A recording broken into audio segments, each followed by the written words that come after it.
Bonsoir tout le monde, bonjour. Si vous nous retrouvez depuis le continent nord-américain, très heureux d'être avec vous sur ce Space sur X. On va d'abord vérifier. Première chose, hein, la chose la plus importante, est-ce que vous m'entendez? Si c'est le cas, bah, c'est le moment de me faire un petit signe en utilisant un emoji, de savoir si le son passe comme il faut ou pas. Donc j'attends de vos nouvelles. Oui, Marie-Laetitia m'envoie un pouce, donc j'imagine que c'est bon, que tout va bien. Voilà, si ça marche, on est sûr. Oui, Véro aussi. Fabrice, vous êtes sûrement d'autres. Laurent, Albin, bah, beaucoup de monde. Merci Rosan, tout le monde. Merci tout le monde. Heureux de vous retrouver. Salut à Maël qui est là aussi. À Maël qui est un chutiste et qui ira normalement, il habite à New York. Il ira demain matin pour nous devant la salle d'audience du procès qui se joue à Manhattan, du procès de Donald Trump, procès au pénal. Aujourd'hui, jour de relâche, normalement la plupart des mercredis seront des journées de relâche. Le magistrat a expliqué que si c'était nécessaire, il y aura une audience le mercredi, mais normalement, ça ne devrait pas être le cas. Et donc, je me suis dit que ça serait l'occasion de faire un récap du récap, comme l'écrivait Marie-Laetitia sur Telegram. Pourquoi? Parce que je ne sais pas si vous le savez, mais en tout cas, si ce n'est pas le cas, c'est le moment d'aller vous inscrire ou attendre la fin de l'émission, attendre la fin du space. C'est le moment d'aller vous inscrire sur YouTube tous les matins à 8 heures, 8 heures, heure française. Je vous propose un récap de la chute, de ce qui s'est passé la veille pendant que vous dormiez dans le procès. Donc non seulement dans la salle d'audience et évidemment, à mesure, là, on est en pleine situation, on est tout au début, ça fait 2 jours que ça a commencé, tout au début de la procédure, où on est en pleine sélection, des membres du jury. Mais évidemment, à partir de la semaine prochaine, tout ça va se précipiter avec le début des audiences, avec les témoins, avec les preuves, et cetera, et cetera.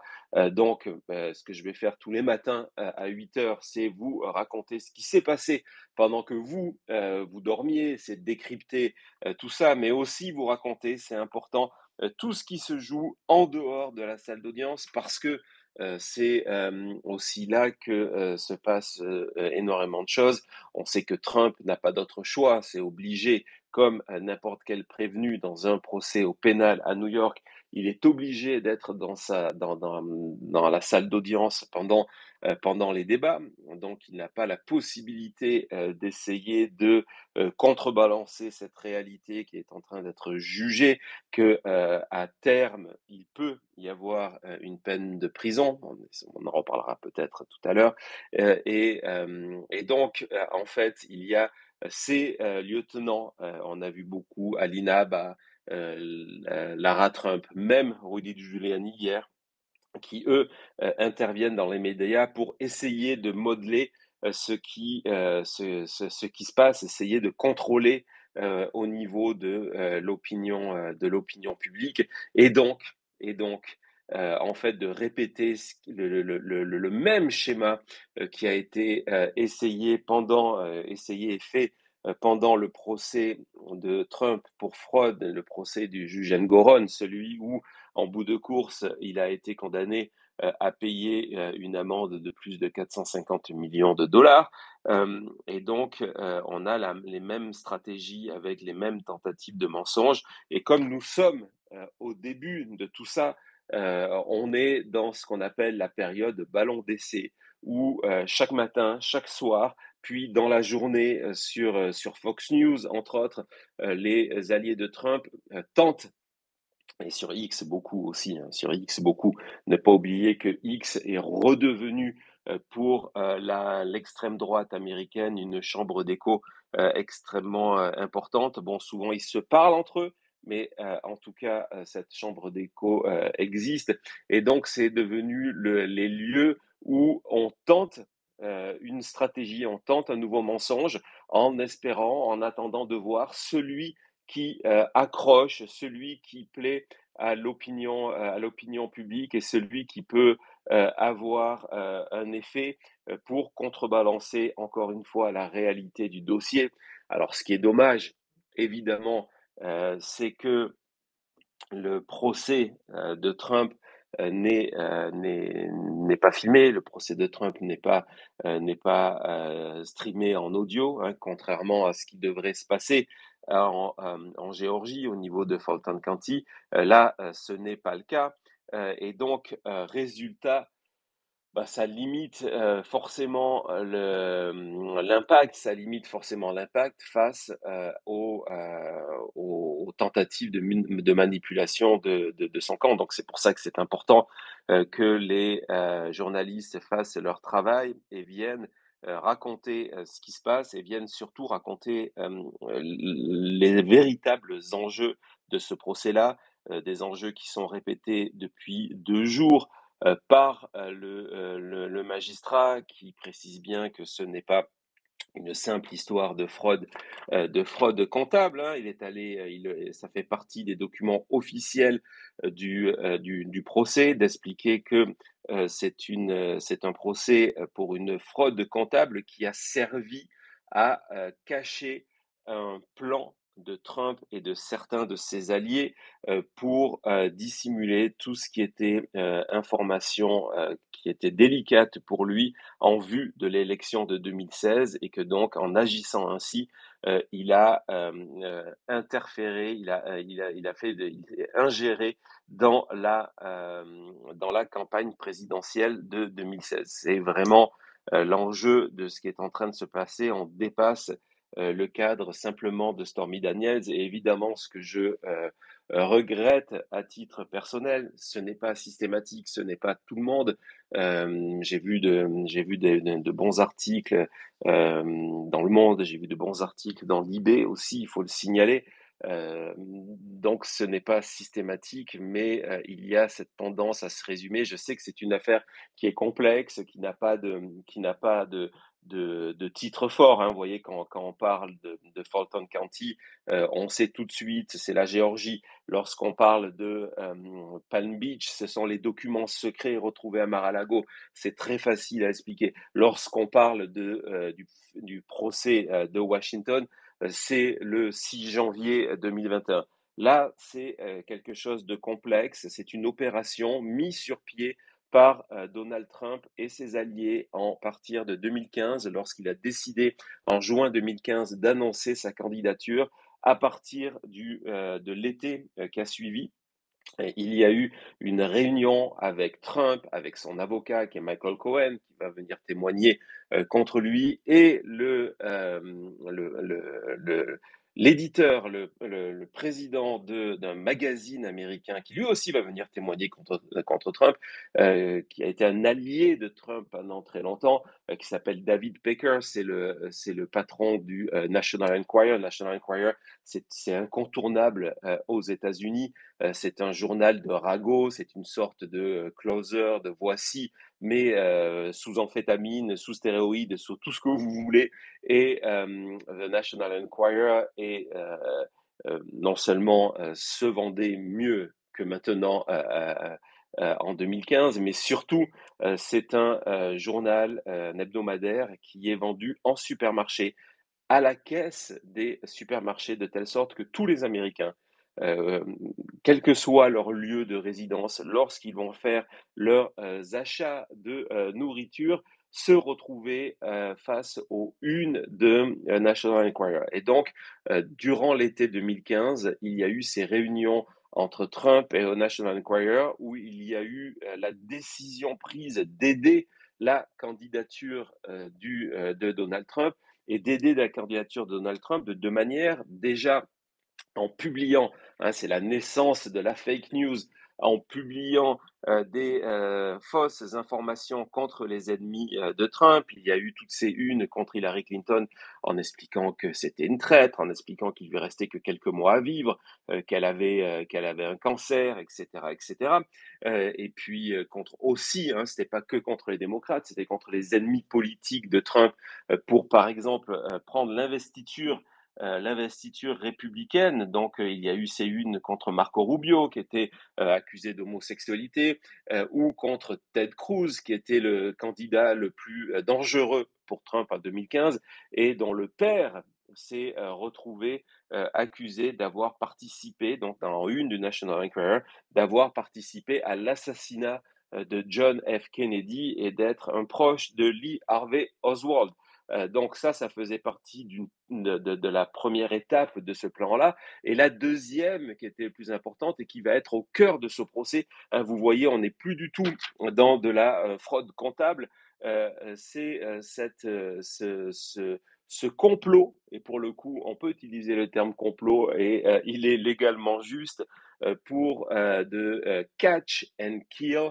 Le catch and kill, on ne parle pas ici de personne, c'est attraper et tuer, attraper une information contre Trump avant qu'elle sorte et avant qu'elle fasse des dégâts dans sa campagne, et kill, l'attraper, l'acheter. C'est ce que faisait à l'époque le National Enquirer. Ils achetaient des histoires un petit peu comme TMZ le fait aujourd'hui. Ils achetaient toutes ces histoires-là et ensuite les kill, donc de ne pas les publier. Et c'est dans ce cadre-là que tout ce qui était histoire compromettante contre Trump, prouvée ou non prouvée, comme par exemple celle d'un portier de la Trump Tower qui accusait Trump d'avoir un enfant illégal avec une employée de la Trump Tower.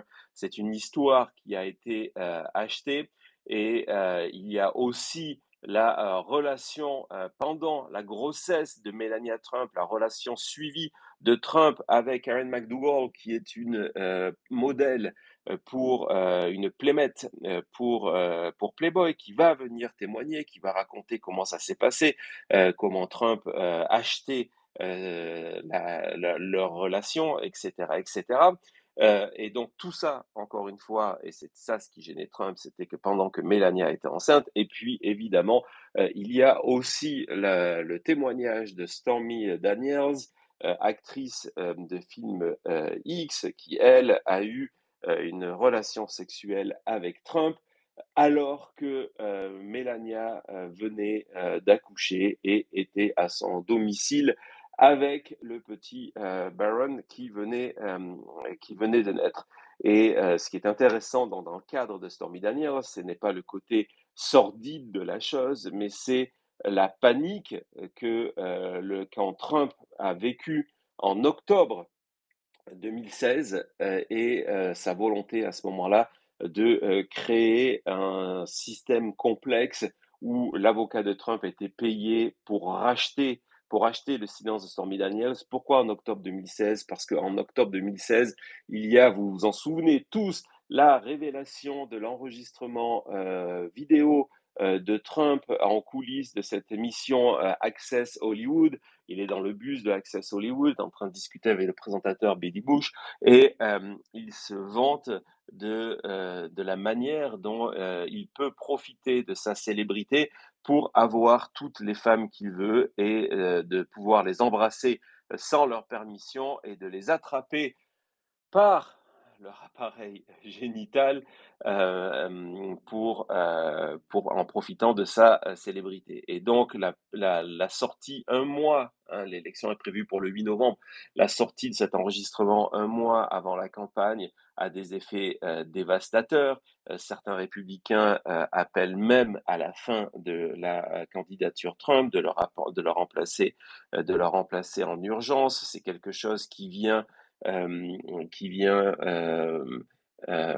confirmer plusieurs accusations de femmes qui racontent comment elles ont été sexuellement agressées par Donald Trump. Donc c'est vraiment quelque chose d'extrêmement négatif. Trump sait que pour gagner, il a besoin que les femmes votent pour lui. Depuis L'attaque du Bataclan, depuis l'attentat du Bataclan, sa campagne, le thème principal de sa campagne a changé. Vous le savez, avant ça, on était dans le mur et les immigrés mexicains qui étaient des violeurs, etc. Donc déjà une propagande adressée aux femmes. Mais après le Bataclan, Trump s'impose comme le candidat qui va protéger les Américains et les Américaines contre Daesh. Et donc, c'est un point qui est extrêmement important à garder en tête parce que c'est cette situation de protecteur qui va lui permettre de raccrocher une partie de l'électorat féminin, cet électorat féminin avec qui il a énormément de problèmes aujourd'hui. Tout ça lié, vous le savez, à la décision en 2022 de la Cour suprême de revenir sur l'arrêt Roe v. Wade et la protection et la protection du droit à l'avortement. Et en octobre 2016, on a peur du côté de Trump que les informations sur l'affaire Stormy Daniels deviennent publiques et rajoutent donc une sorte de deuxième couche à la révélation de cet enregistrement vidéo sur le comportement de Trump envers les femmes. Et donc, à partir de là, et ça va être au cœur du procès, il y a des enregistrements audio, il y a de multiples témoins, il y a des documents. Il va y avoir tout cet effort pour empêcher que cette histoire sorte et vienne influencer l'élection américaine. Et c'est ce qui est aujourd'hui reproché à Trump, comment ces actes ont eu un effet sur l'élection électorale et comment, à travers ça, il n'a pas respecté différentes règles du financement des campagnes, comment il a fait payer tout ça par l'extérieur pour éviter de payer des impôts, etc., etc. Il y a différents points comme ça qui sont mis à jour. Donc au départ, ça part de ces 34 chefs d'inculpation pour ce qui est normalement à New York considéré comme mineur. C'est un délit de classe E, mais comme l'a précisé le juge et comme l'a expliqué dans un document clé, malheureusement ignoré très souvent par les médias français, qui est le Statement of Facts. Le Statement of Facts, c'est un document que le procureur, donc ici Braggs, a écrit, a rendu public, qui résume tous les points de son enquête, qui résume tous ces documents-là. N'oubliez pas une chose, et c'est super important de le garder en tête sur X, alors que on est victime dès qu'on poste quelque chose d'un espèce d'ouragan de propagande pro-Trump et de désinformation, que ce n'est pas le procureur de Manhattan, Bragg, qui a inculpé Trump. C'est encore moins le département de la justice ou encore moins Biden. Biden et le département de la justice, on est au niveau fédéral. Ici, c'est un procès qui se joue au niveau de New York. Ça n'a absolument rien à voir. Et en fait, les personnes qui ont décidé de l'inculpation de Trump, gardez-le en tête, ce sont des citoyens. Dans toutes ces affaires, c'est toujours le même processus aux États-Unis. Il y a ce qu'on appelle un grand jury. Un grand jury, ce sont des citoyens tirés au sort. Et ces citoyens-là vont être confrontés aux éléments du dossier. Hein, ces fameux dossiers que Trump ne veut surtout pas que les Américains découvrent. Donc les éléments des dossiers, c'est quoi? C'est les résultats de l'enquête, ce sont les témoignages et ce sont les preuves.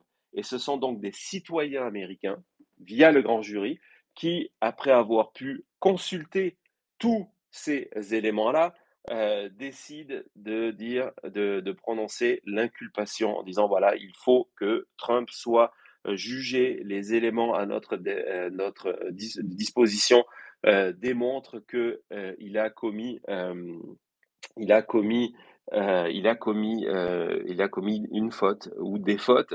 Donc voilà, donc garder ça en tête, c'est vraiment important parce que c'est le premier axe de manipulation des complotistes pro-Trump. Non, ce sont des citoyens.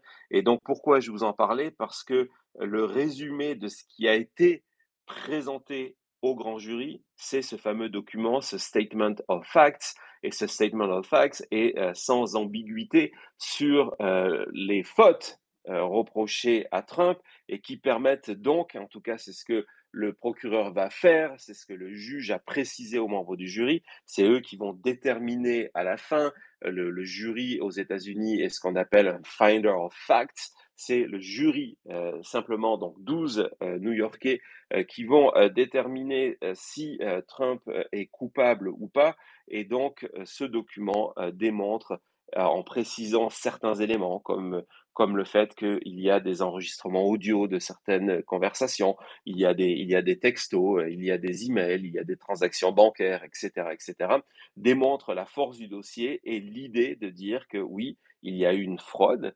dont Trump est déjà coupable de cette fraude-là, qui est un délit mineur, mais cette fraude a été faite dans la volonté de dissimuler quelque chose de beaucoup plus grave, de beaucoup plus important.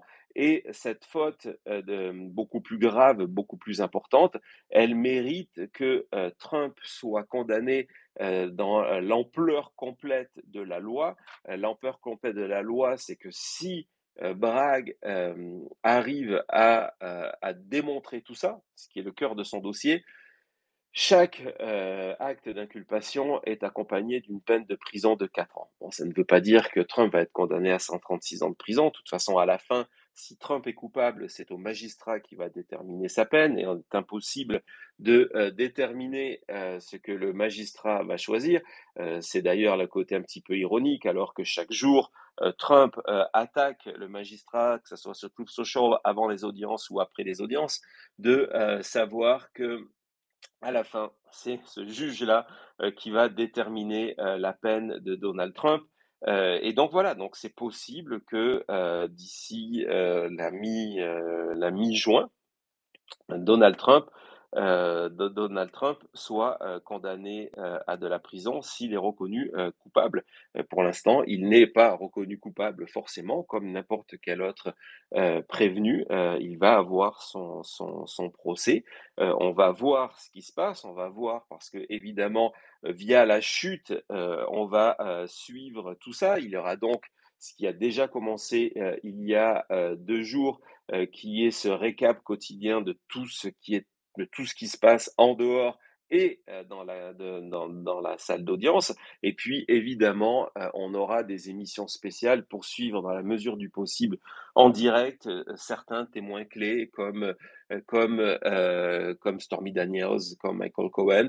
Il y a une liste de 42 témoins potentiels. Ça ne veut pas dire que ces témoins-là vont venir à la barre, mais en tout cas, ils sont cités. On retrouve du côté Trump, on retrouve ses enfants, Eric, Don Junior, Ivanka. On retrouve, et ça serait une première, on retrouve Melania Trump, on retrouve Donald Trump lui-même, mais la Constitution lui garantit son droit de ne pas venir témoigner s'il ne souhaite pas. On verra, évidemment, il a déclaré qu'il n'avait rien à cacher et qu'il viendrait témoigner. C'est sa stratégie habituelle. La plupart du temps, Trump ne vient pas témoigner parce que, pour le coup, hein, contrairement à ses interventions à l'extérieur, il est sous serment. Et là, en plus de ça, on n'est pas dans un procès au civil. Il y a de la peine de prison à la clé. Il y a des personnalités comme Steve Bannon, des personnalités comme Rudy Giuliani. Donc évidemment, on fera des émissions spéciales de la chute en direct lorsque il y aura ces moments extrêmement importants, au moment des plaidoiries et tout ça. Et donc, c'était une des questions qu'on m'avait posées parce que voilà, là, je suis encore parti sur un long monologue, mais n'hésitez pas à poser soit des questions sur Twitter, soit à intervenir en direct, à demander la parole ici. Euh, et donc, on m'a demandé sur Twitter combien de temps allait durer ce procès. Donc, le magistrat, le juge Merchant, qui a une véritable expérience, et un juge qui est en place depuis des années, souhaite que le procès dure 6 semaines. Donc, ça veut dire que les audiences termineraient à la fin du mois de mai. Et à partir de là, une fois que le verdict contre Trump est prononcé, il faut que ça soit un verdict à l'unanimité des 12 membres du jury. À partir de là, le juge, en gros, prend souvent entre 2 et 4 semaines pour décider la peine qui va en accord avec le verdict du jury. Donc, en gros, ça veut dire que Trump, potentiellement, s'il est reconnu coupable, peut être reconnu coupable donc au début du mois de juin. Et on va dire début juillet, le juge peut prononcer sa sentence, ce qui voudrait dire que le 15 juillet, c'est lorsque va débuter la convention du Parti républicain, où Trump va devenir officiellement le candidat du Parti républicain. Ben, c'est possible que Trump, à ce moment-là, ait été reconnu coupable et soit sous le coup d'une sentence qui aille jusqu'à de la prison, où il aurait fait appel, par exemple, ou qui soit une obligation à résidence. Voilà, on va voir, ça promet des semaines extrêmement intéressantes. Cette première semaine, et après j'ai donné la parole à Anto, puis Nathalie. Cette première semaine, donc ces 2 premiers jours, ont permis de commencer la sélection des membres du jury. Donc ce qui était amusant, c'était que en début de journée, Trump et ses alliés, dont Alina Habba, expliquaient que c'était impossible d'avoir un jury à New York parce que les New-Yorkais étaient contre Donald Trump. Bon, des gens se demandent pourquoi les New-Yorkais, qui connaissent bien Trump, hein, il a fait toutes ces affaires là-bas, seraient contre Trump. Mais bon, en tout cas, c'était encore une fois de la propagande. Ils se sont complètement trompés. Au bout d'un jour et demi, je dis pourquoi et demi, parce que la première demi-journée était consacrée à gérer des demandes de Trump de faire encore une fois annuler le procès. Comme vous le voyez, c'est soi-disant pas important, mais il y a tous les efforts depuis 1 an et demi de la part de Trump et de ses avocats pour empêcher ce procès-là, pour empêcher que les Américains apprennent le contenu de ce dossier dont je vous parlais. Et donc, en un jour et demi, le juge, en collaboration évidemment avec les avocats de Trump et avec les membres de l'équipe du procureur Bragg, ont pu déterminer 7 membres du jury. Il en faut 12 plus 6 membres qui sont des remplaçants, hein, en cas de problème. Donc 18, on est à 7. Aujourd'hui, relâche. Jeudi et vendredi, il va y avoir donc ces ces, ces nouvelles interviews de jurés probables, potentiels, tous tirés au sort. Tous tirés au sort, tous à qui on a laissé l'option de dire que s'ils voulaient ou pas faire partie de ce jury-là. Tous ont répondu à un questionnaire de 42 questions et c'est sur ce questionnaire de 42 questions et le fait que même si leur identité est pas connue du public, elle est connue des avocats de Trump, connue de l'équipe de Bragg, et ils vérifient sur les réseaux sociaux s'ils ont posté des messages pour ou contre Trump, et à partir de là, avec toutes ces informations, on choisit un jury qui promet de avoir un point de vue équitable et de juger Trump uniquement sur les éléments du dossier. Donc d'ici vendredi, le juge espère avoir ses 18 jurés et donc commencer dès lundi prochain le procès par les plaidoiries d'ouverture du procès. Voilà, je vais donner la parole à Anto et après à Nathalie. Anto, c'est à toi. Ça se connecte. Salut, salut, salut. Parce qu'on les aime bien. Je Ouais. pense à ça depuis 2 jours. Je pense qu'il faut une emoji Sleepy Don. Parce qu'après avoir eu Sleepy Joe où ils se sont moqués de lui, là, je pense que ça serait magnifique. Mais bon, ça, c'est ma petite parenthèse. Plus sérieusement, ma question, du coup, tu l'as dit toi-même, il y a, même en France où c'était n'importe quoi, ce qui est dit sur Trump, sur Biden, la campagne, tout ça. Là, il y a des articles sérieux, pas mal d'articles sérieux qui sortent. Est-ce que aux États-Unis aussi, ça commence à devenir très suivi et très sérieux sur ce qui sort dans les médias?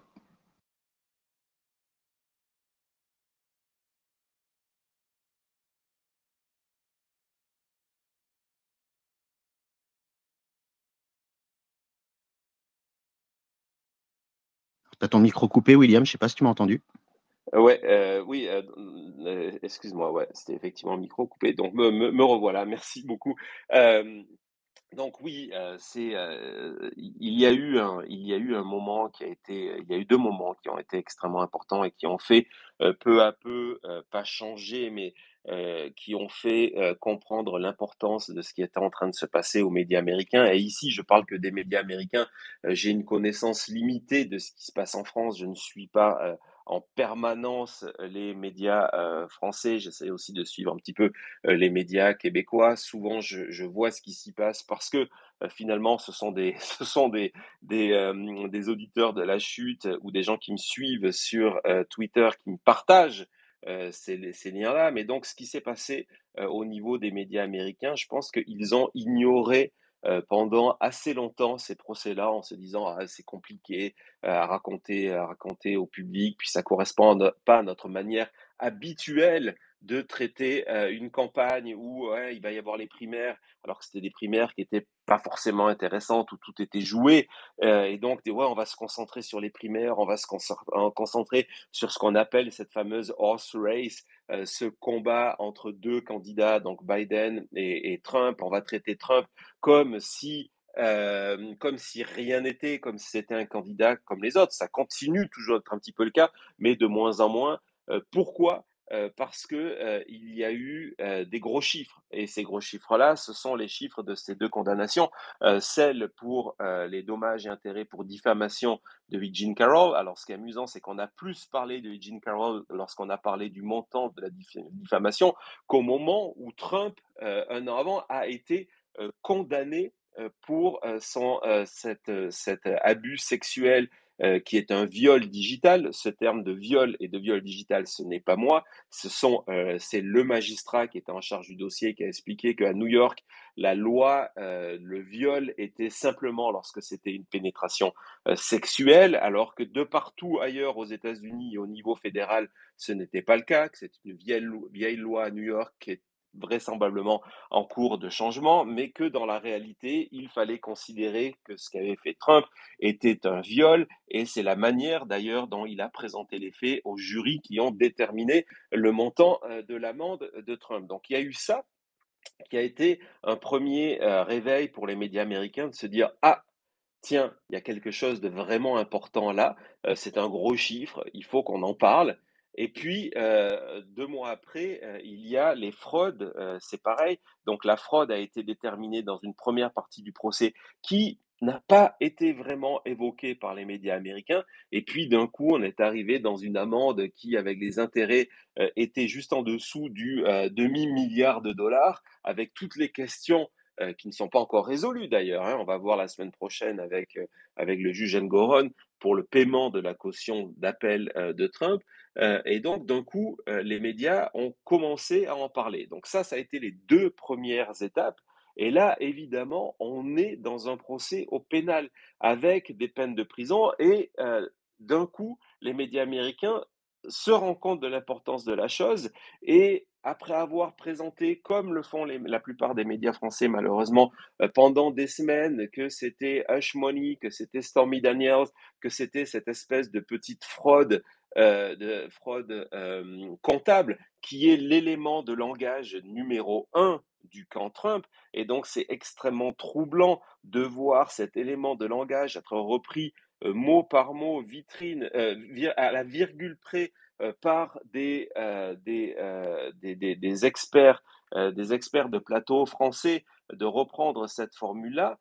Ils ont compris qu'il y a un enjeu beaucoup plus grand, que pendant 4, 5, 6 semaines, on va découvrir quelque chose de plus important. En gros, tout ce qui est dans ce fameux statement of facts du procureur. Et donc, évidemment, il y a le procès est traité d'une manière beaucoup plus sérieuse. Alors, tu as parlé tout à l'heure de l'emoji Donald Trump en train de s'endormir. Évidemment, ça a fait sourire tout le monde. Le fait, je le rappelle, que lors de ces 2 premières journées d'audience, la première journée, Trump s'est endormi le matin, puis il s'est endormi assis à la salle d'audience. Il s'est rendormi l'après-midi après le repas. Évidemment, ça a créé une sorte de polémique au niveau de ses supporters qui disaient que c'était impossible, etc., etc. Et puis il y a eu le deuxième journée. Là, on s'est dit bon, ils vont lui faire une piqûre, c'est pas possible, il va pas se rendormir parce que c'est très mauvais pour son image. Lui qui a traité pendant des années Biden d'être celui qui s'endort, hein, Sleepy Joe, comme tu l'as dit. Finalement, deuxième jour d'audience hier mardi, et il s'endort à nouveau avec, je les ai partagés ce matin dans le récap, des dessins. Hein, il y a des dessinateurs, on n'a pas le droit d'avoir des photographes dans la salle d'audience, mais il y a des dessinateurs qui ont donc dessiné ces 2 moments hier où Trump s'est endormi. Euh, ce point-là est important parce que oui, il a été traité, mais c'est pas le point le plus important traité par les médias. Alors que lorsqu'il y avait le procès Engoron, le procès pour fraude, et que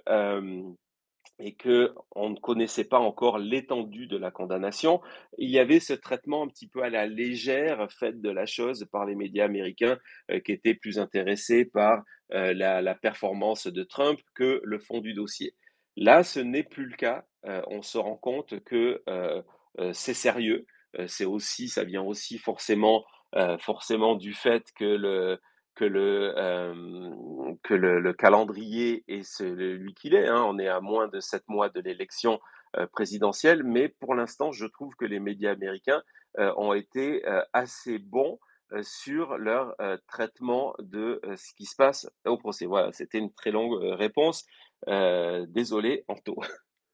Non, mais pas de problème. Au contraire, parce que justement, de loin, comme ça, on se demande, parce que vu le traitement qu'il y a eu jusqu'à présent, c'est pour ça que je me pose la question, parce qu'on peut imaginer qu'il pourrait encore être gentil, tu sais, lui passer des choses et tout, mais là, il se passe des trucs, y compris le fait qu'il s'endorme, c'est un peu le karma qui se retourne contre lui, mais c'est pour sa com, c'est comme tu dis, c'est catastrophique en fait.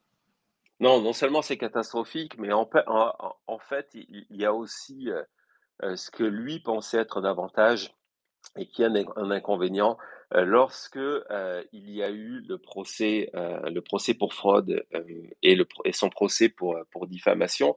Dans la réalité, contrairement au procès qui est en cours, il n'avait pas l'obligation d'aller à ce procès-là. Et il a tenu à y aller pour différentes raisons. Une des premières raisons, c'était que ça lui permettait d'utiliser ces moments-là pour après faire des récoltes de fonds, hein, demander à ça en expliquant ce qui était faux, qu'il était obligé d'être là au lieu de faire campagne pour les primaires. Il n'avait aucune obligation, mais en tout cas, il utilisait ça. Mais surtout, dans le camp Trump, on s'était dit, ça va nous permettre justement de tester les stratégies, de tester les éléments de langage, de tester la manière dont on arrive à reprendre le contrôle au niveau de l'image de l'opinion publique. Et c'est pour ça que Trump y était. C'est la véritable raison. Trump était à ces procès où ce n'était pas obligatoire, contrairement à celui qui se passe aujourd'hui, pour tester tout ça. Mais voilà, il s'est dit, voilà, maintenant on arrive à ce procès où pour le coup je vais être obligé, et on sait ce qu'il faut faire parce que on l'a déjà fait avec ce que j'expliquais ce matin dans l'émission du récap de la journée d'hier, avec cette espèce de routine où il commence la matinée par des messages sur Truth Social où il s'attaque au procès, en fait, en mettant les éléments de langage du jour, puis son arrivée devant la cour, puis le relais fait sur Fox News principalement et sur X par ses supporters. Le problème, c'est que, et ça les médias l'ont remarqué, c'est qu'il y a un manque de fraîcheur. Du coup, la formule est peut-être choquante, mais pour les journalistes, c'est important parce que on se rend compte qu'ils répètent mot par mot exactement ce que il disait il y a quelques mois lorsque c'était son procès pour fraude. Donc tout le monde a le sentiment d'avoir déjà entendu ses excuses et puis surtout c'est j'ai des excuses, je suis victime, j'attaque tout le monde. Ici, c'est le juge Merchant, avant, c'était le juge Ngoron. C'est le procureur Bragg. À partir de la semaine prochaine, Bragg va en prendre beaucoup parce qu'on va rentrer dans le cœur du dossier. Avant, c'était Laetitia Jones, mais c'est exactement les mêmes arguments au mot près. Et au-delà de ça, il n'y a jamais aucun discours sur son innocence, sur les preuves. On attend toujours, elles doivent être présentées aujourd'hui, arrivées aujourd'hui au tribunal. Les avocats de Trump n'ont toujours pas expliqué à la Cour quels seront les éléments de dossier, de preuves qu'ils ont pour démontrer l'innocence de Trump. L'innocence de Trump, c'est un sujet qui ne l'intéresse pas parce que dans cette affaire-là, comme dans tous les autres, le dossier et les témoignages et les preuves sont tellement fortes qu'il ne peut pas lutter. Donc, il essaye d'amener tout ça sur un autre terrain, mais les journalistes, pour une fois, en sont conscients. On va voir, hein, on a 4, 5, peut-être 6 semaines de procès. On va voir si ça va durer, mais il y a vraiment aux États-Unis, en tout cas, je sais, hier, on m'a partagé le lien d'une émission française et qui a fait un espèce de résumé. Bon, c'est bien de vouloir en parler, mais un résumé de l'ouverture du procès de Trump. Et c'était scandaleux sur le fond parce qu'ils sont passés, encore une fois, à côté de l'histoire. Et alors, du coup, Voilà, ce qui voilà. est intéressant, et je finis par ça, c'est Ouais. bah là, vu que c'est le deuxième procès et qu'il y en a encore un paquet qui risque d'arriver, et tout le monde va se rendre compte à quel point, bah, dans son discours, c'est creux et qu'au final, il tient pas la route quelque part. Et c'est peut-être ça qui est peut-être le mieux pour les autres. Ouais, et c'est ce que je vous ai dit, et c'est pour ça qu'il fallait, c'était une erreur à mon avis de traiter journalistiquement ce procès en disant ah c'est un procès sans importance, il n'aurait pas dû avoir lieu, il n'apporte rien, etc., etc. Au contraire, on va voir que c'est un procès important et c'est vraisemblablement le seul procès qui ira jusqu'à une peine pour Donald Trump avant l'élection présidentielle, parce que même si le procès de Trump, soit à Fulton County, soit à Washington, démarre d'ici la fin de l'été. Bon, c'est possible qu'il y ait un verdict avant l'élection, mais c'est pas certain. Mais au-delà de ça, effectivement, ça démontre que ce que je vous dis souvent, c'est que l'empereur est complètement nu. Il n'a rien et il va encore avoir encore moins et être pour le coup complètement à poil la semaine prochaine, à partir de la semaine prochaine, en tout cas c'est le point de départ de ça, lorsque la Cour suprême, et là aussi on aura une émission en direct sur la chute pour vous faire vivre ce moment-là, lorsque la Cour suprême va entendre le 25 avril les arguments de ses avocats et ceux de l'équipe de Jack Smith sur cette question d'immunité totale. Et on sait que cette question d'immunité totale qui va être rejetée par la Cour suprême, qui ne va jamais placer le président des États-Unis en étant une espèce de citoyen au-dessus de tout le monde et qui a le droit de faire ce qu'il veut parce qu'il est président, y compris, un point reconnu par ses avocats, y compris faire assassiner un concurrent politique. Donc la Cour suprême va refuser ce point-là. Et pourquoi c'est important? C'est parce que c'est le seul axe de défense de Trump dans tous ses procès. Il a même essayé à New York d'utiliser cet acte-là pour des faits qui se sont déroulés en 2015 et en 2016, l'été 2016 et octobre 2016, donc avant qu'il arrive à la Maison Blanche. Et donc, une fois que cette défense-là va tomber, c'est sa défense unique en Géorgie, Fulton County, c'est sa défense au niveau de l'affaire des faux documents de pas des faux documents, des documents secrets volés, cachés et retrouvés à Mar-a-Lago. Et c'est sa défense au niveau de sa tentative du coup d'État autour du 6 janvier 2021. Donc vraiment, la réalité de ces procès-là, c'est comme on l'a vu, je ne sais pas si tu t'en souviens, en 2020, lorsqu'il a commencé à partir du 4-5 novembre à dire voilà, l'élection a été volée, on a senti un flottement au niveau des médias qui disaient, attends, mais est-ce que c'est possible? Je m'en rappelle, par exemple, de Christine Kelly qui avait fait un sondage sur une émission et un sondage sur son compte Twitter pour demander si c'était les médias ou si c'était Trump qui mentait. Donc voilà, on était dans cette situation-là. Et puis les procès ont commencé à arriver. Les échecs consécutifs, hein, les 65 défaites de Trump, des avocats de Trump, de Giuliani, en novembre 2020, en décembre 2020 et au début du mois de janvier, ont démontré qu'il n'y avait rien. Et là, c'est encore une fois le même schéma. Énormément de déclarations qui sont malheureusement reproduites par les médias, souvent sans aucune vérification. Et puis, peu à peu, le retour à la réalité, les procès arrivent et Trump n'a rien. Voilà. En tout cas, merci. À plus tard. Merci beaucoup, Anto. À plus. On va donner la parole à Nathalie. Voilà, c'est en train de se connecter. Salut Nathalie, tu peux parler. Il faut appuyer sur l'icône du micro. Nathalie, c'est à toi. Oui, bonjour. Voilà. J'avais un peu Bonjour, de il n'y a pas de difficulté. problème. Bonjour William, bonjour à tous.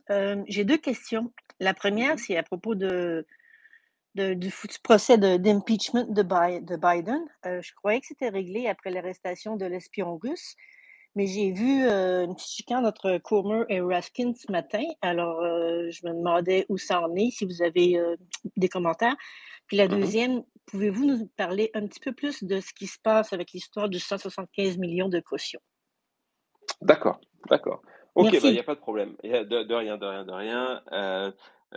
Voilà, il n'y a pas de problème. On va parler des deux dossiers. Donc, on sait que depuis la reprise de la majorité à la Chambre des représentants des Républicains et l'installation de ce 118e congrès, qui n'est absolument pas vraiment intéressé par passer des lois et des textes pour les citoyens américains, la plupart des efforts ont été faits dans cette volonté de faire ce qu'on appelle du whataboutisme, c'est-à-dire qu'on savait, donc Trump avait déjà été impeach deux fois, et donc l'idée, en sachant que tous ces procès arrivaient, tous ces procès arrivent maintenant, il faut aussi le rappeler, c'est important, parce que Trump et ses avocats ont tout fait pour les empêcher, hein. Il faut savoir que, par exemple, dans cette affaire de New York, il y a eu des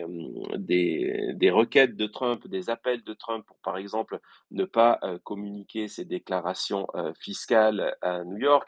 C'est monté jusqu'à la Cour suprême. Donc, il y a eu toute cette volonté de repousser l'échéance au maximum. On l'a vu avec cette dizaine d'appels ces derniers jours pour empêcher le procès. Donc c'est pour ça que tous ces procès arrivent maintenant. Mais bon, lorsque Trump a su qu'il devait être candidat, donc c'est la poule et c'est l'œuf, est-ce qu'il voulait être candidat et il fallait limiter l'impact de ces procès, ou est-ce que, sachant que les procès arrivaient, il voulait être candidat pour, moi je suis plutôt persuadé de ça, pour essayer d'échapper à la justice, je suis assez persuadé de ça, mais bon, quoi qu'il en soit, dans cet état d'esprit-là, dans cette démarche, pour limiter justement l'impact des accusations contre Trump, il y avait eu cette stratégie qui n'est pas nouvelle, hein, qui avait déjà été tentée en 2018, 2019 et 2020 par Trump lorsqu'il avait le pouvoir de la présidence, qui était de dire une espèce de tout pourri, c'est regardez, vous venez de m'attaquer sur des vieilles affaires, mais il y a pire. Joe Biden, regardez ce qu'il fait, c'est terrible. Donc ne venez pas me reprocher mes affaires à moi parce qu'il y a ça. Donc c'est vraiment l'idée de neutraliser les véritables problèmes de Trump. Le problème, c'est que pour neutraliser ça, il faudrait des éléments et les éléments ne sont pas là. Et donc depuis 2022, le Congrès, la Chambre des représentants multiplie les commissions d'enquête, multiplie les audiences pour tenter de trouver, hein, on en est là, de trouver quelque chose à reprocher à Joe Biden. Il y a eu des différentes tentatives qui ont toutes échoué parce que elles n'ont jamais tenu les preuves des faits. Donc effectivement, l'arrestation il y a quelques semaines à Las Vegas, où je réside, de l'informateur qui était utilisé par le Congrès pour dire que Trump et son fils Hunter avaient touché des pots de vin, pour se rendre compte que finalement, il travaillait pour les Russes. Il va être jugé lui-même prochainement. C'était donc la source numéro un. Et donc, on aurait pu penser que ça allait mourir de sa belle mort. Dans tous les cas, c'était le cas. Les républicains savent qu'ils n'ont pas de vote suffisant à la Chambre des représentants pour avancer là-dessus, mais on continue, hein, c'est lorsqu'on a le pouvoir, lorsqu'on a des commissions, et c'est ce qui s'est passé entre autres aujourd'hui, on continue de faire ces moments, ces espèces d'auditions qui sont là juste pour la galerie, pour tenter de faire diversion au moment où Trump est en procès. Ce sont des vidéos et des moments qui après permettent à toutes ces personnalités républicaines d'être invitées sur Fox News et d'envoyer, hein, parce que moi je suis sur toutes ces listes d'envoyer des emails après en disant regardez, on m'empêche de sortir la vérité sur Joe Biden, envoyez-moi de l'argent pour que je puisse le faire. Ça ira nulle part.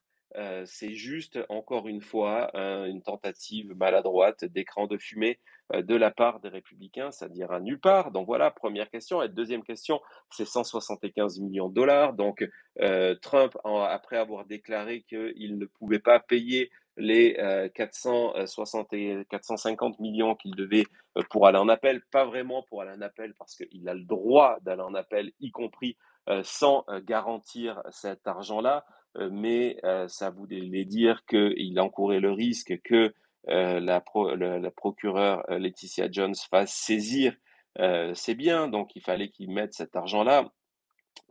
Il est allé en appel, le chiffre a été diminué à 175 millions, et ces 175 millions, il ne pouvait pas lui-même les payer, en tout cas il ne souhaitait pas les payer, donc il est passé par un organisme de crédit qui est basé en Californie, qui est la propriété d'un milliardaire républicain pro-Trump, et qui donc est venu aider Trump. Le problème, c'est que les documents qui ont été communiqués à New York ne sont pas suffisamment solides. Il y a des doutes sur la possibilité de payer ces 175 millions et surtout si la condamnation de Trump est confirmée en appel sur de payer les 450. Donc à partir de là, la semaine prochaine, le magistrat, le juge Engoron, en charge de ce dossier-là, qui a demandé des informations complémentaire prendra à convoquer tout le monde devant le tribunal, donc les avocats de Trump et l'équipe de la procureure Laetitia Jones, pour déterminer si ces documents de 175 millions sont une garantie suffisante pour être acceptés. Je pense qu'à terme, on n'aura pas de surprise et que ces documents-là seront acceptés. Voilà, j'espère avoir répondu à tes questions, Nathalie. Oui, je vous remercie. Merci beaucoup, à très vite. Merci, au revoir. Voilà. On va donner dans quelques secondes.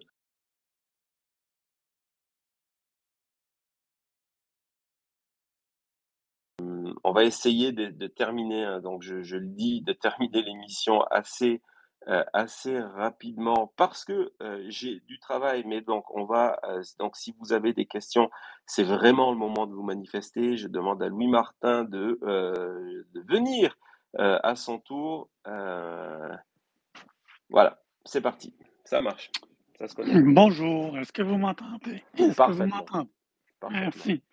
Félicitations, William et tes deux fils, pour votre émission. C'est fantastique. Merci, merci, Vous merci. donnez un point de vue tellement juste et différent. Puis c'est en français, donc ça fait différent d'écouter ça en anglais. C'est sûr. Merci beaucoup. C'est pas vraiment une question, c'est plus un... Je pense pas que c'est une question, ça va être plus un commentaire. Mhm. On est tous êtres humains à quelque part, là. Puis je pense que toi aussi, c'est un être humain.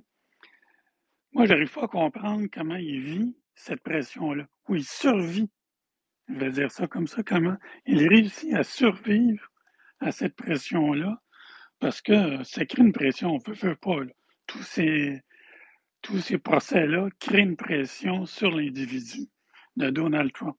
J'arrive pas à comprendre comment il peut survivre à cette pression-là. Non, C'est le con. ouais, si je peux t'interrompre 2 secondes, Ouais. c'est un très bon commentaire parce que justement, euh, après ces 2 premières journées d'audience où il s'est endormi, euh, les médias américains ont fait appel à des spécialistes du sommeil pour venir tenter de comprendre pourquoi Trump s'endormait au-delà de son âge. Rappelons, il a 77 ans et la plupart des experts expliquaient exactement ça, c'est qu'il est sous ce stress Mhm. énorme et c'est donc une réaction physiologique à ce stress en expliquant que déjà ce stress doit avoir un effet dévastateur sur sa capacité à se reposer lorsqu'il veut dormir. On le voit souvent et on sait que c'est lui poster des messages à 5-6 heures du matin. Et au-delà de ça, de se dire, voilà, s'il s'est endormi, c'est parce qu'il se retrouve à ce moment-là sous ce stress. Donc, ce stress, c'est une bonne remarque, est une réalité. Il y a son âge, il y a des questions en ce moment qui sont de plus en plus importantes. Je ne sais pas si t'en souviens, j'en avais parlé à la fin de l'été en expliquant que je trouvais que c'était une erreur stratégique de sa campagne de mettre la pression sur l'âge et les capacités cognitives de Joe Mhm. Biden, parce qu'en fait, lui aussi avait 77 ans, et lui aussi, on le savait pour les peu de personnes qui le suivaient quasiment au quotidien, qu'il avait ces problèmes-là. Et résultat, finalement, après avoir attaqué Joe Biden, on est venu s'intéresser à son état mental pour se rendre compte que à chaque meeting, il a des difficultés à s'exprimer, il décroche par moments, etc., etc. Et donc, on vient mettre en avant ce qui reprochait à Biden quelques moments, et il y a quelques instants. Donc, je pense que pour rebondir sur le deuxième point, sur comment il fait, je pense qu'on est purement dans de l'instinct de survie. C'est on avance, on avance. Est-ce qu'il prend des substances? Il y a beaucoup d'histoires au-dessus. Il a reproché la même chose à Biden. On sait qu'en général, que ce soit démocrate ou républicain, c'est aussi une réalité de la politique pour pouvoir tenir ces longues journées. Donc c'est possible, mais on est dans de l'instinct de survie, ce qui fait aussi et c'est quelque chose que j'avais expliqué en décembre 2020, donc avant le 6 janvier, de dire attention, Trump est dos au mur, et lorsque Trump est dos au mur, il n'est jamais autant dangereux. Et là, Mhm. on est vraiment dans ce cas-là. Il joue ces prochaines années, ces dernières années, il joue sa liberté ou pas. Donc, d'après moi, je ne sais pas ce que tu en penses, c'est sur de l'instinct de survie. Tout à fait d'accord avec toi. Puis je dirais, ce que tu dis souvent, William, Trump attaque les défauts qu'il a. Allô, allô? Oui, c'est bon, on t'entend, on t'entend. C'est ça. Comme tu dis souvent, Trump attaque les autres sur les défauts que lui a lui-même. Oui, projection. Il fait de la projection en attaquant les autres sur ses propres défauts pour pas qu'on puisse venir l'embêter là-dessus. Oui, exactement. C'est une très bonne analyse. C'est pour essayer de tuer des points faibles sur lui. Mhm. Il va attaquer, il va reprocher certains points. On le voit en ce moment. Ce matin, par exemple, il a quand même osé écrire un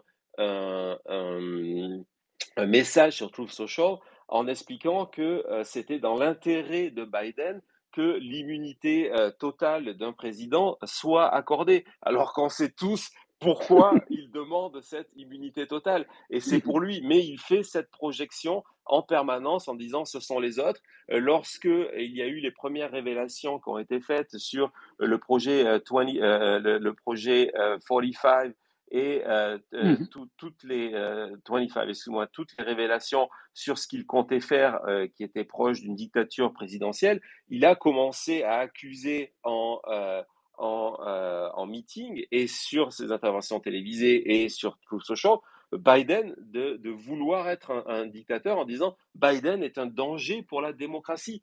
Donc voilà, il y a effectivement cette projection pour pas qu'on l'accuse lui. Et donc cette projection que Biden est trop âgé, Biden a des problèmes cognitifs et Biden est Sleepy Joe pour finalement démontrer que Sleepy Joe, c'est lui, quoi. C'est lui, tout à fait. Puis je termine en terminant. Vous êtes des champions. Regardez de faire ce que vous faites à travers vos activités professionnelles, toi et tes 2 fils, là. Ouais. Félicitations. Merci. Félicitations. Merci beaucoup. Et effectivement, là, si je suis tout seul quand je fais ces SpaceX, Ouais, Louis Martin fait référence au travail colossal que l'on fait sur YouTube pour vous proposer du contenu complètement gratuit et en français sur tout ça, les récaps, les émissions spéciales. Et là, en parlant donc de Thomas et Cody qui sont impliqués dans la réalisation, la production, la préparation de l'émission, on va vous montrer ça très prochainement, ils ont réalisé un documentaire où ils se sont infiltrés au sein de l'hôtel Trump, de la Trump Tower de Las Vegas, pour aller voir à quoi ça ressemble à l'intérieur. On va vous montrer ouais, ça puis très rapidement.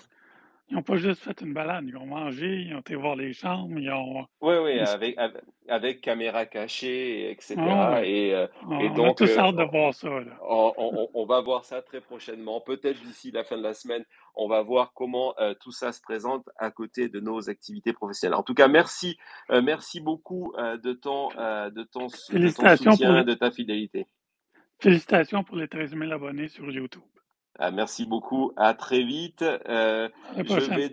Je vais donner la parole à Anaël, qui, comme je vous l'ai dit, est un Français qui habite sur New York, qui réside à New York, si je ne me trompe pas, donc la côte Est, et qui est aussi un membre de la communauté des chutistes et va aller pour nous. Normalement, j'espère ne pas trop m'avancer, demain matin à Manhattan pour voir un petit peu comment ça se passe à l'extérieur. C'est ça, Naël? J'ai raison. Voilà, je t'ai pas mis trop de pression, c'est ça? Non, non, t'as tout bon. Le but demain, c'est le petit déjeuner. J'envoie les gamins à l'école et je prends le métro et je descends directement en bas de Manhattan pour essayer de tomber sur quelques magas, leur poser des questions et voir un petit peu comment que ça se passe parce que il y a quand même de l'agitation en bas. Donc je vous tiendrai au courant, Ouais, tout le monde. formidable. Et tu nous enverras quelques photos. Et c'est ça ce qui fait la force de cette communauté. Et lorsque j'ai lancé la chute en 2020, je m'attendais absolument pas à ça. Comme l'a dit Louis Martin, nous sommes maintenant 13 000 sur YouTube.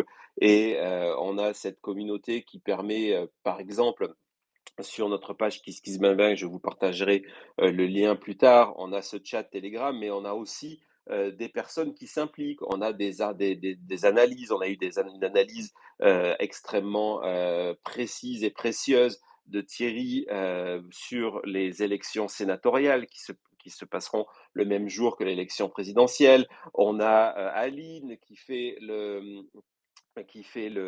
l'indexation de toutes ces émissions qui durent longtemps. Donc après, c'est très pratique de passer à travers son index et dire, bah, tiens, dans telle émission, on a parlé de tel ou tel sujet et d'aller voir. Et puis, il y a Irène et Olivier qui ont pris la charge de ce que nous, on appelle le docket, qui est un dossier Google Drive où tous les documents, parce qu'on essaye de faire quand même, sans aucune prétention, un travail pour l'histoire et permettre contrairement justement pour essayer de vous libérer des raccourcis médiatiques, on essaye de faire ce travail et de fournir tous ces documents qui sont à disposition de la communauté. Je vous parlais du statement of fact, mais tous les restes de tous ces procès pour pouvoir aller consulter, voir vraiment qu'est-ce qui est reproché à Donald Trump, quelles sont les preuves, etc., etc.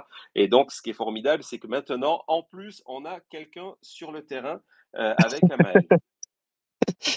Ouais. Bon, je suis pas un vrai journaliste aussi, pas comme vous, mais je peux faire de mon mieux.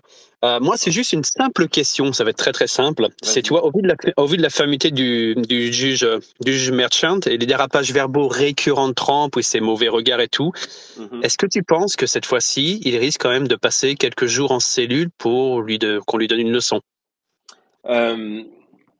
Oui, Ah, donc effectivement, non, effectivement, c'est une bonne question. Il faut rappeler ce qui s'est déroulé hier, où Trump, mécontent de la sélection d'un juré qui, en 2020, non pas en 2020, en 2000, ou peut-être 2020, je me rappelle plus, mais il y a quelques années, avait posté euh, sur Facebook une blague contre Trump. Il avait aussi posté une blague contre Obama à un moment, et donc le juge a dit on peut pas enlever tout le monde. Il y a eu ce moment fou quand même hier où vous imaginez, c'est ce que j'ai raconté dans la récap ce matin, où Trump est obligé, il est assis et il est obligé d'entendre ce que les gens postent sur leur page Facebook, les blagues, les blagues négatives sur lui, qui se moquent de son allure, qui se moque de son intelligence, et lui, il est là et il est obligé d'entendre tout ça. Et donc, lorsque ce juré-là a quand même été sélectionné, Trump a essayé de communiquer avec lui, ce qui est absolument interdit, et le juge l'a mis en garde, comme il a mis en garde dans n'importe quelle situation où il ne respecterait pas son bâillon, son gag order qui l'interdit d'attaquer les familles et d'attaquer les témoins, surtout, ou les membres du jury. Hein. Encore une fois, souvent on prend tout ça à la rigolade, il s'endort, il fait des grimaces, etc. Mais n'oublions pas que tous les gens qui aujourd'hui essayent simplement d'apporter la justice et de savoir si Trump est coupable ou n'est pas coupable, se mettent en danger. Les exemples sont nombreux, et donc à New York, les membres du jury sont anonymes par rapport à ça, donc le juge ne supportera pas aucune attaque de Trump vers le jury ou contre les témoins. Ça veut dire quoi concrètement? Ça veut dire aussi que il faut toujours penser à ce qui est appel derrière. C'est important. On sait que Trump, s'il va être condamné, il va faire appel, et donc il faut préserver cette nécessité qui est rassurante, qui touche Trump comme n'importe quel autre prévenu. Le juge Merchan a dit plusieurs fois que c'était Mr. Trump, comme Engoron avait dit que c'était Citizen Trump, donc le citoyen Trump. Donc c'est pas le président ou l'ancien président, c'est un citoyen comme les autres. Et donc, il faut protéger aussi ces droits-là. Et donc, par exemple, c'est de le punir de manière graduelle. Là, il va y avoir la semaine prochaine une audience de côté sans que le jury soit là d'ailleurs, pour savoir s'il doit payer une amende pour certains de ces posts sur Truth Social. Ça va être un montant, je vous l'annonce déjà, les réseaux sociaux vont exploser en disant ah mais c'est ridicule, il doit payer quelques milliers de dollars, ça veut rien dire pour lui. Non, c'est une nécessité de la loi. Si le juge arrive et en première décision dit vous m'avez pas écouté, vous allez en prison ou vous devez payer 150 000 dollars, Trump pourra prendre ce point-là très facilement, aller en appel, et il gagnera en disant, voyez, je n'ai pas un traitement équitable comme n'importe quel autre citoyen américain. Donc, il va y avoir en tout cas une montée graduelle, et qui, à terme, le juge en a déjà parlé, peut aller jusqu'à effectivement placer Trump en cellule. Je ne pense pas que on arrive à ce point-là, ou alors c'est que Trump leur a mis en scène et préparé. Hein. On a vu, tu l'as vu dans l'émission de ce matin, que tu as dû voir un replay, parce que je crois que c'était 3 heures du matin pour toi. je Mais dormais. exactement, mais le fait que Alina Abba justement explique que Alina Abba, ancienne avocate de Trump, porte-parole aujourd'hui de Trump pour tous ces procès, explique que s'il était emprisonné, ça serait un nouveau Nelson Mandela. J'ai partagé la vidéo sur mon compte X, et donc vraiment l'idée, ça serait, à part une mise en scène, je ne pense pas que le juge aille jusque-là, que ça soit nécessaire d'aller jusque-là. En théorie, c'est une possibilité qui pose d'énormes défis logistiques, où Trump passe la nuit. Comment on organise ça avec le Secret Service, etc., etc. Ça, c'est aussi quelque chose qui pourrait être retenu contre lui par le jury. Hein. À la fin, il ne faut pas oublier ça pour Trump. Son avenir, et pas que politique, va être entre les mains de 12 citoyens. Et donc, il va devoir, on n'est plus dans un procès civil, il va devoir faire attention à toutes ces manœuvres, et le non-respect de la justice, c'est quelque chose qui est symptomatique dans tous les procès. Dès qu'un citoyen est impliqué dans cette procédure judiciaire, il prend conscience de l'importance de la chose, il prend conscience de la solennité du moment, etc., etc. Et on le voit, il ne supporte pas que on fasse de tout ça une moquerie. On s'en est rendu compte dans le procès pour diffamation de Trump, où il a vraiment essayé de rendre le juge complètement fou, où il est parti en colère au milieu de l'audience. Il avait le droit, c'était en procès civil, où il a essayé d'interagir avec les membres du jury. Et dans ce jury-là, figure-toi qu'il y avait un pro-Trump. Il y avait quelqu'un qui était un auditeur fidèle de Tim Pool, qui est un podcasteur aux États-Unis de la droite extrême, qui soutient Trump. Et cette personne-là a pris son devoir de jury à fond, et lorsqu'il a fallu condamner Trump avec un montant extrêmement important au niveau c'était 85 millions, et après avec les intérêts on est passé à 91, au niveau de la diffamation de Eugene Carroll, il a oublié sa fidélité politique à Trump pour se dire, voilà, il vient de faire une moquerie, quelque chose qui est extrêmement important, et il a voté avec les autres. Trump a été condamné à l'unanimité. Le montant a été décidé à l'unanimité dans un temps record. Il n'y a même pas eu de long débat pour savoir si c'était nécessaire ou pas, si c'était juste ou pas. Et donc, il va avoir ce risque-là. Donc, je ne pense pas qu'on ira jusqu'à une incarcération de Donald Trump, parce que il va être obligé de se calmer, sauf si à un moment il détermine, ses conseillers politiques et lui déterminent que c'est la seule chose qui est bonne pour lui. Hier soir, je regardais Fox News, et cette théorie était mise en avant par Fox News en disant, mais s'il se fait incarcérer, non seulement il va gagner l'élection présidentielle derrière, mais ça va être un raz-de-marée pour Trump, parce que les Américains ne vont pas supporter la chose. Donc, est-ce qu'à un moment, cette idée va venir le travailler, et en se disant, voilà, on n'a plus rien à perdre, je suis foutu, donc faisons de moi la victime politique, transformons-moi en Nelson Mandela, et voilà. Ouais, mais c'est un truc qui se fera plus à mesure, peut-être pas dans les premières semaines, mais plus sur la fin du procès. Je pense qu'à un moment, il va C'est peut-être certain. monter vachement en pression, et il va tout lâcher. Le juge va en avoir marre à un petit moment. Enfin, je vois la chose un peu comme ça, en fait. Mais bon, Ouais. il y a peu de chances que ça arrive quand même. Après, tu parles que si vraiment il y a un truc comme ça qui lui arrive, il va dire que je suis pas jugé comme un citoyen comme les autres, mais la plupart des citoyens, quand ils se retrouvent devant un juge, en général, ils ferment leur gueule et ils disent oui, monsieur le juge, et c'est tout, alors Bien que lui sûr. ne sait pas faire ça. Bien sûr, bien sûr, mais il est dans son droit, et quand il dit qu'il n'est pas jugé comme les autres, effectivement, il n'est pas jugé contre les autres. C'est clair que s'il n'avait pas l'argent à sa disposition, même si c'est pas le sien et que c'est celui de ses supporters, et s'il n'y avait pas la précaution du fait que malgré tout, malgré que ce soit Mr. Trump et Citizen Trump, il est aussi l'ancien président et le candidat républicain. Tu le sais très bien, tu vis aux États-Unis.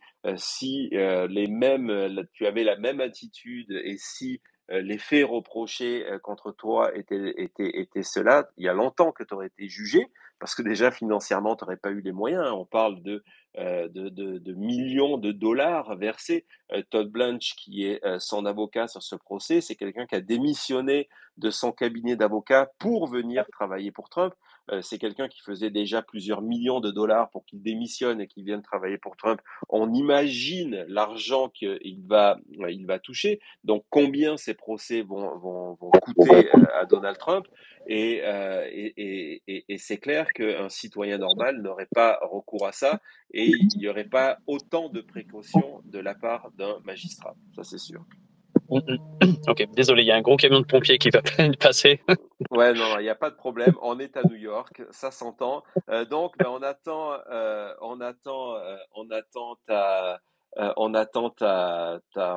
ton rapport d'envoyé spécial demain devant le palais de justice à Manhattan pour tout ça.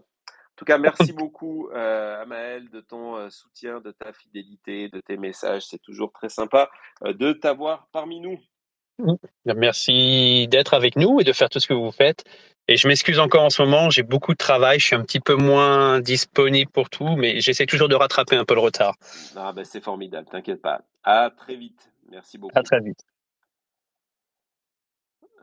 Voilà, on a fait le tour de toutes les personnes qui voulaient intervenir. Je vois qu'il y a Mathieu, Jacques-Antoine qui demande sur Twitter si peut-il se déclarer malade pour temporiser le procès et proposer de le reprendre après. Il y a toujours la possibilité qu'un prévenu soit malade, mais ce n'est pas lui qui va déterminer la chose. Il y aura expertise médicale, etc., etc. Il peut même y avoir la décision que le procès continue malgré tout.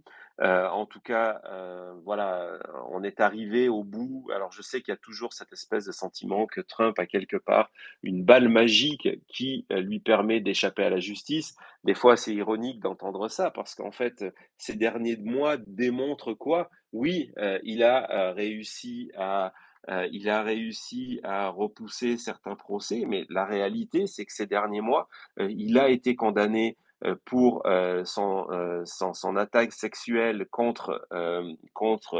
Jean Carroll, qui a été requalifié par le magistrat en viol. Il a été condamné financièrement à la payer pour diffamation. Il a été condamné à payer pour fraude au pluriel au niveau de la Trump Org. Là, maintenant, il est dans le box des accusés. Donc voilà, donc la justice prend du temps, mais la justice